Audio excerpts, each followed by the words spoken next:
I'm Clara, 31 years old, living in Portland and working in media design at an advertising firm. For the past 11 months, I've barely spent anything on myself, saving over $9,200, all for one purpose: to plan a special birthday trip for my mother, Margaret, who's about to turn 65.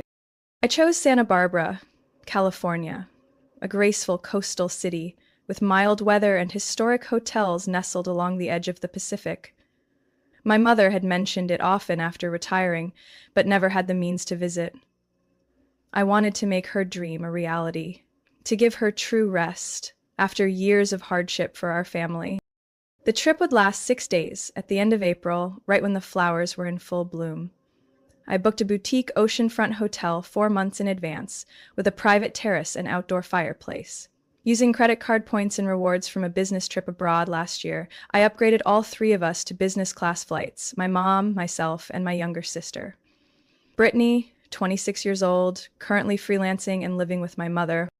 I handled everything, from planning each meal, scheduling spa treatments, to arranging a sunset boat tour, vineyard visits, and stops at local art galleries. I selected restaurants that matched my mom's low-sodium diet while still trying to find food that suited Brittany's picky taste, who still ordered like a child, even in her mid-20s. I even prepared a printed itinerary with maps and emergency contact numbers. I packed it all into a cream-colored document pouch, personalized with my mom's name in calligraphy. Inside was also a holiday card I'd written the previous Christmas but never sent. Thank you for always being so strong. Now it's time for you to be cared for a little. I knew I was overworking myself, but I kept telling myself that if I planned thoroughly enough, thoughtfully enough, then this trip would be a turning point. Something all three of us would remember forever.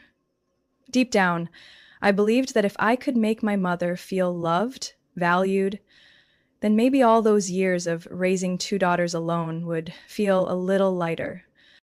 I didn't tell anyone exactly how much I'd spent. I simply said I saved a little.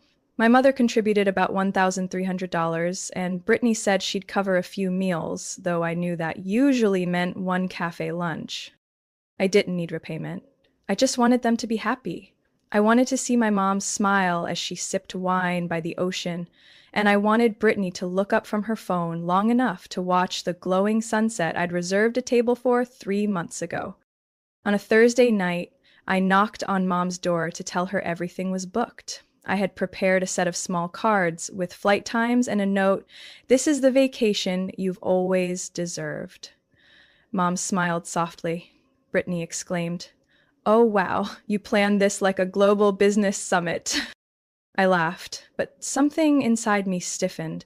A quiet chill ran up my spine. A question surfaced. Had I over-prepared for people who didn't really want to be part of this? I pushed the thought aside. I had planned too carefully to allow myself to doubt now. I still remember that first morning in Santa Barbara.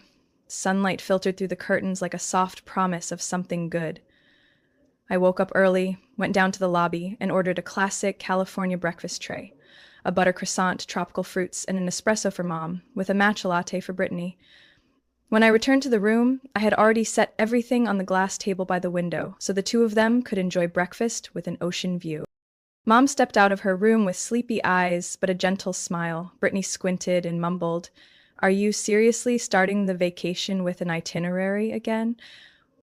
I kept my tone light. "No schedule, today's wide open. If you two want to stroll through Old Town, just let me know so I can book the taxi." Mom sipped her coffee and looked at me, her voice soft but sharp enough to sink in. "Clara, your sister has a point. Don't turn this trip into some planning conference. Let things flow a little." I smiled and nodded, but inside, an all too familiar feeling crept back in. That no matter how much love I put into something, it always seemed too much. I was used to that. Since childhood, I was the one cleaning the kitchen, folding clothes, finishing homework without reminders. Brittany was different. When she got a B in math, Mom threw a small celebration. When I earned a full-ride scholarship to a top university in Seattle, Mom said, "Just don't get cocky, keep working hard." I didn't blame her. Mom always worried more about Brittany. She had a serious case of pneumonia at 6, and ever since, Mom treated her like fragile glass. I was the healthy one, the one who didn't need tutoring, attention, or supervision. Eventually, I became the self-sufficient child, and apparently that meant I didn't need nurturing either. That never changed. When I bought my first car with a mix of scholarship funds and side jobs, Mom didn't ask a thing. But when Brittany needed a new phone, Mom messaged me, "Clara, your sister's in a tight spot. Can you help her out?" I had hoped this trip would bridge the gap. I thought if I created a space beautiful and comfortable enough, we'd enjoy it as three grown women. I was wrong. That evening, we went to a seaside Italian restaurant I'd booked 2 months in advance. Brittany looked at the menu and frowned. Why don't they have pepperoni pizza or at least some kind of cream pasta? I held back, replying gently, "They focus on traditional Italian dishes. There's butternut squash gnocchi or wild mushroom risotto, both things you've liked before." Brittany shrugged. "Whatever, I'll just get a salad." Mom didn't say a word. She patted Brittany's hand and said, "As long as you eat something, don't force yourself." I clenched my jaw. Why was it that Brittany, refusing to try something new, was something I had to accommodate? When dessert arrived, I placed a strawberry panna cotta in front of Mom, complete with a tiny birthday candle. She smiled, but Brittany jumped in. "Anyone want to hit a club tonight? I saw this DJ set on TikTok. Looks fire." Quietly reminded her, "We have the boat tour in the morning, remember?" Brittany burst out laughing. "Oh my God, who wakes up early on vacation to sit on a boat unless it's for a nap?" I didn't respond. That cold feeling spread in my chest. I glanced at Mom, hoping she'd at least gently remind Brittany to be respectful, but Mom just quietly cut into her dessert, eyes drifting toward the ocean. Back at the hotel, I sat alone on the balcony. The sound of waves crashing below couldn't drown out the thoughts racing through my head. I thought about the day I called the bank and transferred my entire savings onto a separate card dedicated to this trip. No one asked me to. No one forced me to handle every meal, every hotel, every stop. I did it all hoping to earn some recognition. A moment of being seen as a daughter who tried. Instead, I felt like an event planner, judged when the schedule didn't meet the preferences of familiar clients. I didn't say anything the rest of that evening, but deep down something became very clear. The unfairness in how I was treated wasn't just a detail, and maybe it never had been. I should have seen it coming, not when everything fell apart, but from the moment I announced the plan. That week, I sent an email with the detailed itinerary to Mom and Brittany titled Santa Barbara Trip, Celebrating Mom's Birthday. I attached a clearly designed PDF outlining each day, locations, times, health notes, light and relaxing activities. I even added illustrated images and captions like, "Flexible depending on weather conditions." 2 hours later, Brittany replied, "Why did you choose a hotel without a saltwater pool? I read that saltwater is better for skin." I politely explained that the hotel pool uses a mineral filtration system that doesn't dry out the skin, and the beach is actually just a 3-minute walk away. But only an hour after that, Mom messaged me privately. "Clara, Brittany is a point. You should have asked the family before booking the hotel." I sat in front of the screen, gripping my computer mouse. I hadn't chosen that hotel just for its location. I'd also secured a special discount through an old colleague, saving nearly $700 for all 6 nights. But apparently, none of that mattered as much as Brittany's feelings about the pool. I just smiled to myself, reassuring that these minor things would blow over once the trip started. I was being naive. The very first day we arrived in Santa Barbara, just after checking in, Brittany rolled her suitcase straight into the ocean view bedroom I had reserved for Mom. When I reminded her, "That's for Mom, remember," Brittany paused and said, "Whatever, but you should have been clearer. I thought it was first come, first served." Mom just chuckled. "All the rooms are the same. Girls can sleep anywhere." I swallowed my frustration and dragged my suitcase into the smallest room, next to the maintenance area with a window facing the brick wall behind the hotel. That evening, I suggested we visit the night market by the beach. There'd be live music, hand-painted art, and a little crepe shop Mom used to love. Brittany made a face. Night markets are all just old crafts. A friend of mine just told me about a rooftop bar on the hill with a city view. Why don't we try something new? I asked, which friend? Istavana. We met on Twitter. We chat about fashion and tarot. She lives here now and says the DJ there is really chill. I froze. Savannah. I'd never heard that name before. I was about to say no, but Mom chimed in. Sounds fun, Clara. We could use a change of pace. I can't do strong cocktails, but seeing the city lights could be nice. So once again, I adjusted the schedule, canceling our crepe reservation and losing a $25 deposit, all to follow a spontaneous suggestion from a stranger my sister had never even met in real life. The next day, I woke up early and reserved a cabana at the rooftop pool. A quiet area, no kids running around, offering afternoon tea for older guests. I picked the one near the white umbrellas with soft breeze and gentle sun, so Mom could read without straining her eyes. When I returned to the room, Brittany was live streaming with Savannah, curling her hair and saying, "Instant cabana my sister booked is supposedly super boring, just old ladies reading magazines. Can you help me reserve one at Palisade Beach? That's your usual spot, right?" I stood frozen in the doorway. Mom was applying sunscreen and said nothing. But moments later, she turned to me and gently asked, "Clara, why not check out the new spot? It is vacation after all." I didn't respond right away. I just turned and stepped into the bathroom, blasting the water so hard my hands went numb. Everything I had planned, every expense, every detail was being treated as disposable. Worse yet, I was being seen as uptight for trying to create something meaningful. And Brittany wasn't done. On the third night, as I was reworking the next day's itinerary to fit new suggestions from Savannah, she walked into my room holding a spa voucher. Savannah and I just booked hot stone massages at 10 a.m. tomorrow. I used the room's credit card since it was easier. Hope that's cool. I spun around. You? Used my card? Brittany shrugged. Well, you're the one who booked everything, right? And I'm super stressed, Clara. Massage is part of vacation too. Mom walked in just then, catching the last bit. But instead of telling Brittany to ask first, she just sighed. That's fine. I won't go to the spa tomorrow. Let the girls enjoy it. I stayed silent, not because I didn't know what to say, but because at that moment I understood. No matter how much I tried, every action would always be overshadowed by a never-ending pattern of indulgence.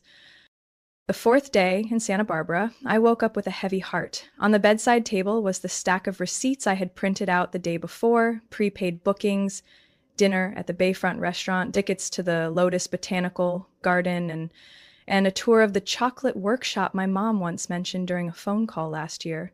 I had tried to keep the schedule flexible, but after 3 consecutive days of constant changes, I began to realize I wasn't just sacrificing my time, I was letting my wallet get drained uncontrollably.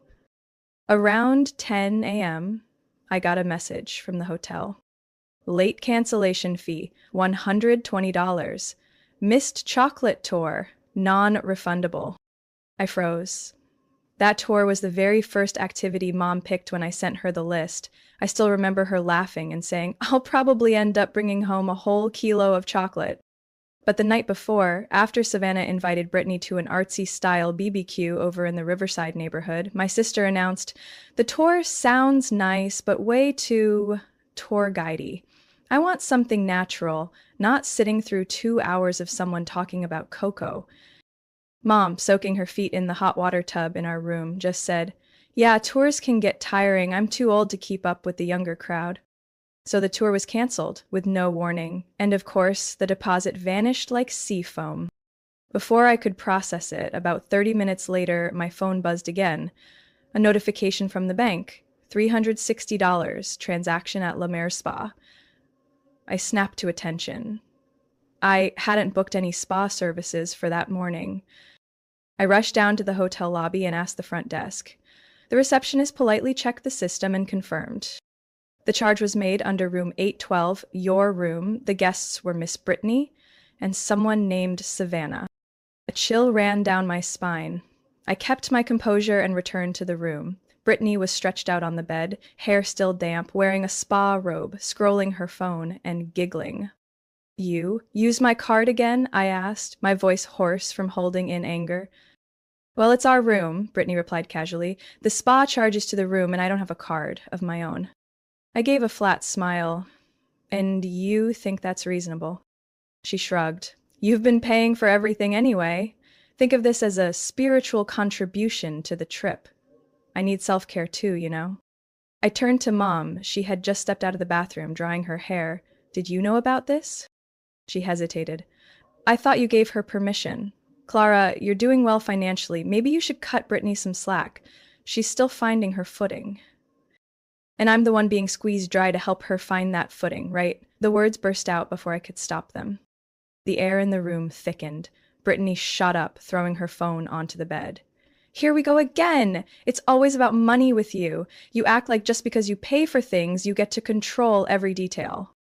I didn't answer, I just stood there. Inside me, the slow burn of anger flared into fire. I had tried not to be petty.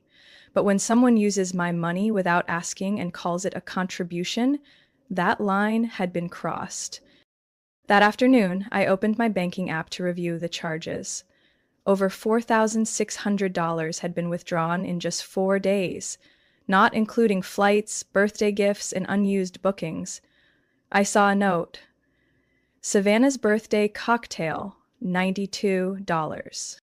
I said nothing else. I simply opened my laptop and canceled the family sunset photo session booked for the last day. Reasons stated, insufficient participants. That evening, while Brittany and Savannah partied in the Funk Zone Arts District, I had dinner with Mom at the hotel's small bistro. She ordered the salmon salad and white wine. I didn't eat. I'm sorry if Brittany crossed a line, she said after a long silence. But you know, she's still immature. I nodded. The problem is, you're still calling it immaturity when she's 26. And I'm always the one who's supposed to be the strong one. I'm tired, Mom. She didn't reply, just quietly sipped her wine. I didn't say a word for the next 2 days. No complaints, no mention of the bills, no bringing up the last-minute canceled plans. I woke up early, quietly made coffee, then sat on the balcony, reading work emails until Mom and Brittany came out of their room. I thought I was trying to ease the tension, but in truth I was just preparing myself for something that deep down I already knew was coming. On Friday morning, I arranged a small brunch at a hillside cafe, one with lavender gardens and live jazz. I picked the exact table the waiter had promised the day before, for 3 Great Light Ocean View. I arrived 15 minutes early, ordered a light mimosa for Mom, and pre-ordered the peach tart, the dish she loved most during our Oregon trip last year. But 15 minutes passed, then 30. Just as I was about to take out my phone, Brittany showed up. Unannounced, alone, no cute dress, no low heels as planned, just jean shorts, a wrinkled t-shirt, and unbrushed hair. When did you get here? She asked, plopping into the seat across from me like nothing was wrong. I replied softly, 10:30. Where's Mom? Brittany shrugged. She said she wasn't feeling well, wanted to rest in the room. I frowned. She didn't text me anything. She probably thought I'd tell you, Brittany said, eyes glued to her phone. I didn't say another word. The tart grew cold, the mimosa went flat, the jazz tune drifted by, but I couldn't remember a single note. That evening, when I returned to the hotel, I saw Mom and Brittany at the lobby bar, laughing over bright pink cocktails. I froze for a second, then walked over, trying to keep my voice even. I thought you weren't feeling well. Mom hesitated. Brittany raised an eyebrow. We just wanted a quick drink at the bar before heading back. No big deal. I sat down, eyes fixed on Mom. You weren't going to say anything? That brunch was for you? Mom sighed, setting down her glass. Clara, you have to understand, this vacation doesn't have to be run like a work itinerary. I want to relax. Brittany does too. Something inside me cracked.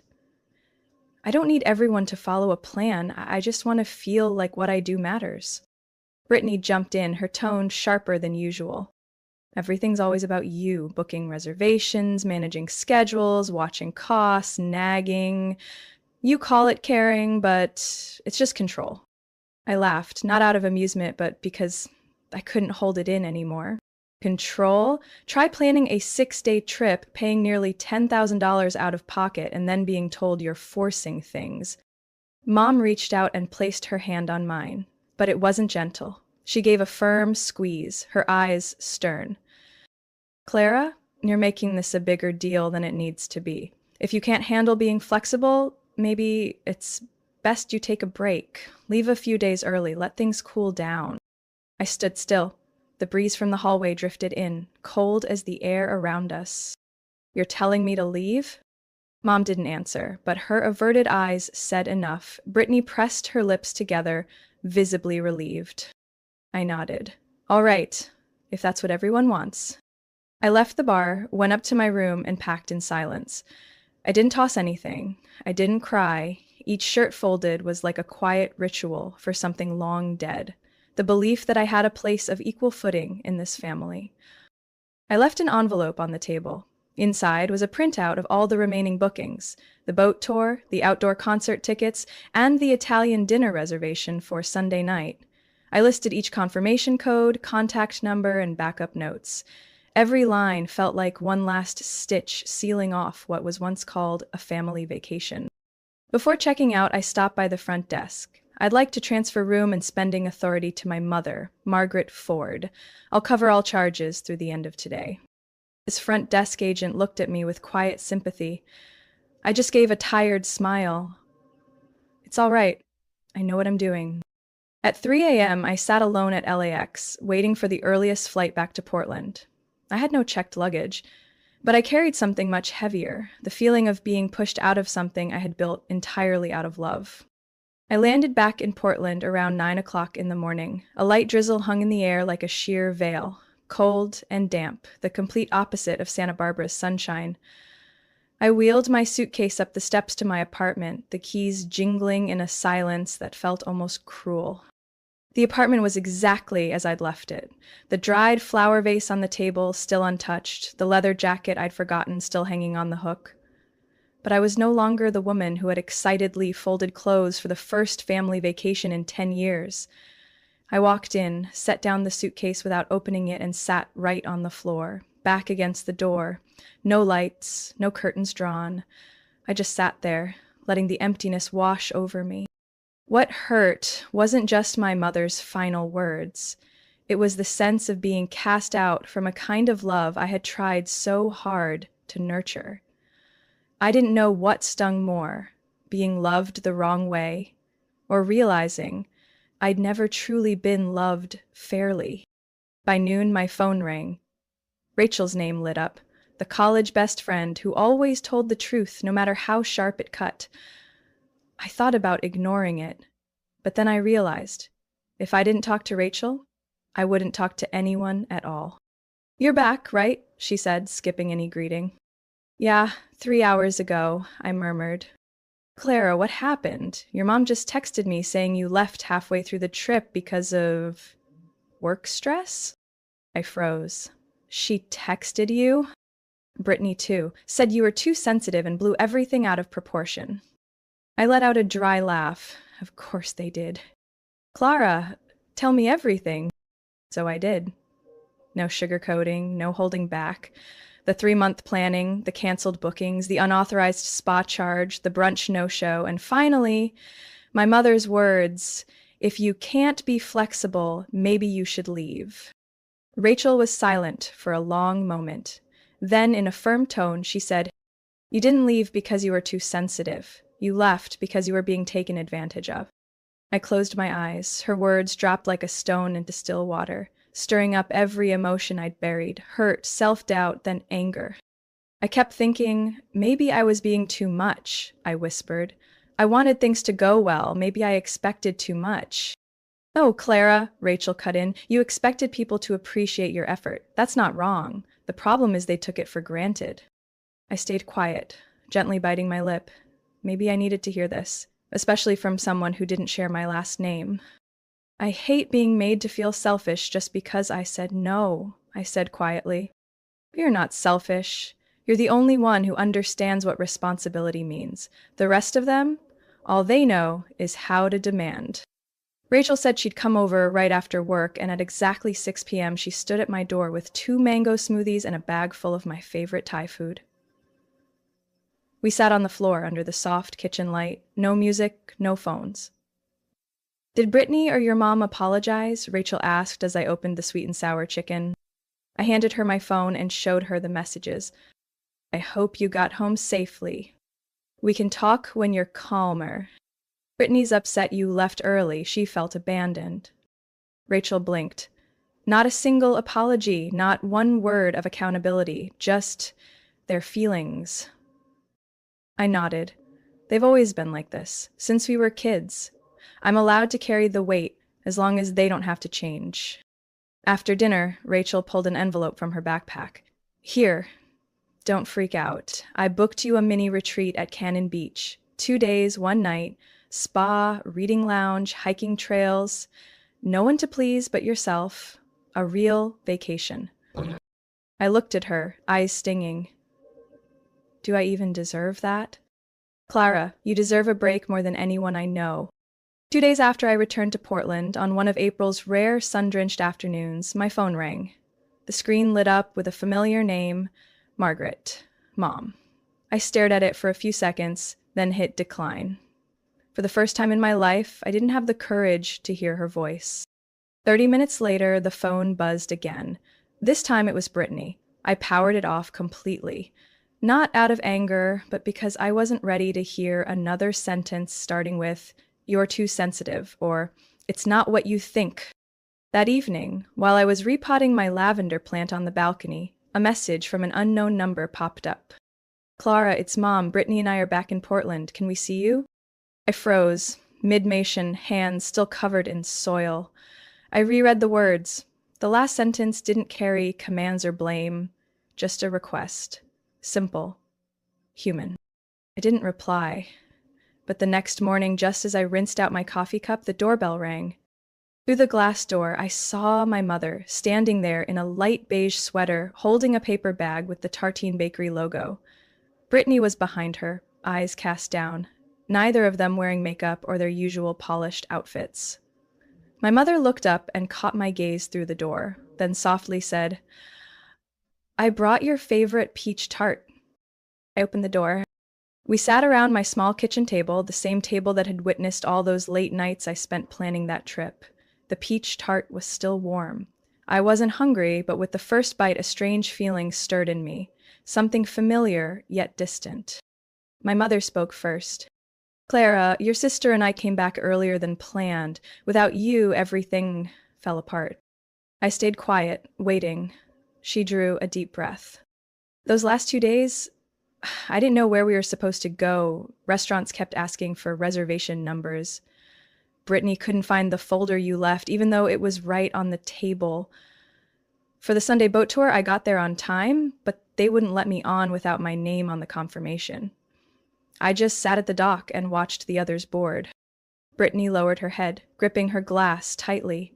My mom continued, voice softer. "The hotel wouldn't allow room charges anymore because the payment info was canceled after you left. I had to borrow Brittany's friend's credit card, Savannah's." I looked up. "Savannah lent you her card?" Brittany blushed. "No, she gave me cash. I used it for the spa and taxi. Mom covered the rest." She looked up at me for the first time, eyes red. "I know you never asked me to pay you back, but this time I will. All of it." My mom nodded, her hand closing over mine. "Clara, I'm sorry for pushing you away, for not standing by you when you needed me. I thought you were strong, that little things wouldn't hurt you, but I forgot. Even the strongest people need love and protection." I still said nothing. Brittany clenched her fists, then blurted out, "You know what? The night you left, I posted a bunch of party pics with Savannah on Instagram. Everyone commented, 'Wow, Brittany's living the dream,' but when I looked at them again, you were the only one actually trying. I was just showing off." I exhaled slowly and set down my spoon. "You and Mom Don't have to do anything for me, I said, staring at the space between us on the table. Just admit one thing. That trip was for Mom, and everything fell apart because no one appreciated what I did. My mom squeezed my hand tighter. I know, and I want to make it right. If you'll let me. I didn't answer right away, but for the first time I looked both of them in the eye without bitterness rising in my chest. That afternoon, as they were leaving, my mom turned back at the door. I'm planning to call a family therapist. Even if you don't want to join, I'll still go. I paused. In all 31 years, I had never heard my mother admit she needed help, but today, she said those words. 2 weeks after that meeting, Mom sent me a calendar link for an appointment with a family therapist named Dr. Leslie Greer. She noted in her message, just come for one session. If you don't feel it's necessary, I won't push. I opened the clinic's website in silence. No frills, no forced language, just a space filled with natural light, round sofas, and the words, healing doesn't begin with an apology, it begins with the courage to face it. I went to the first session. Brittany and Mom were already there. They sat one seat apart. Not the usual shoulder-to-shoulder closeness like during our spa trips in Santa Barbara. The air felt hesitant, but this time it was the quiet of waiting, not avoidance.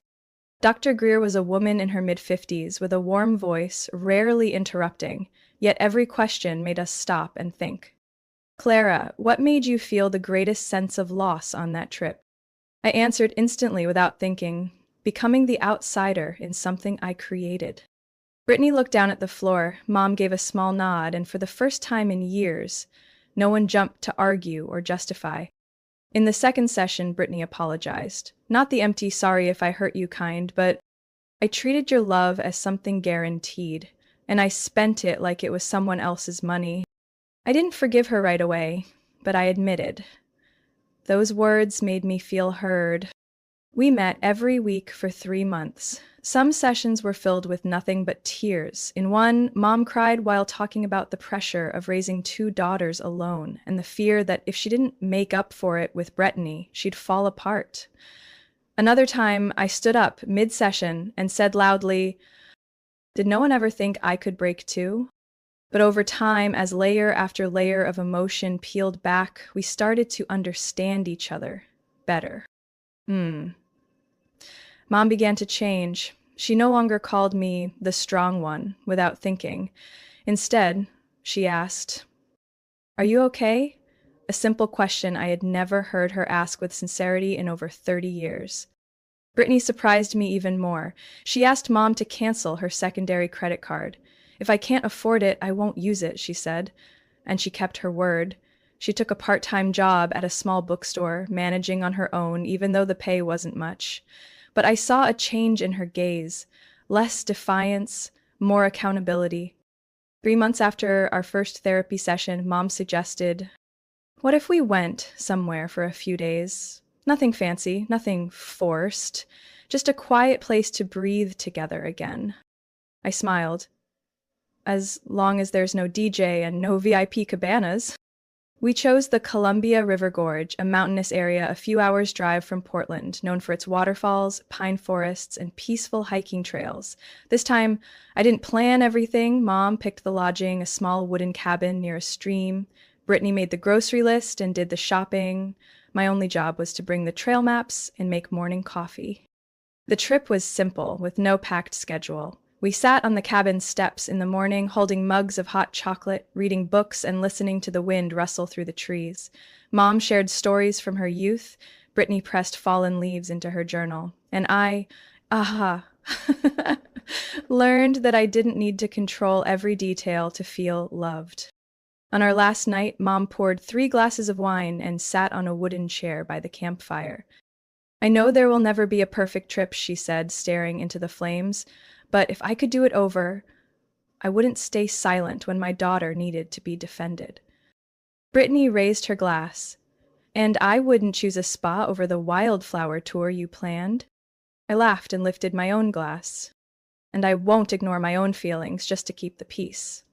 We clinked glasses, nothing overly ceremonial, but just enough to know this time I wasn't just a shadow behind their smiles. I was Clara, seen, heard, and respected. My story isn't about a failed vacation, it's about a journey of awakening. I used to think love meant giving unconditionally, sacrificing silently. But sometimes the bravest thing you can do is walk away to be respected. Families don't change overnight, but change begins when we stop enduring and start speaking up. I learned to set boundaries, not to create distance, but to connect in a healthier way. And for the first time, I no longer felt like I was standing alone. What do you think about Clara's journey? Who did you relate to most in this story? Share your thoughts in the comments below. Don't forget to follow the channel to discover more heartfelt and powerful family stories.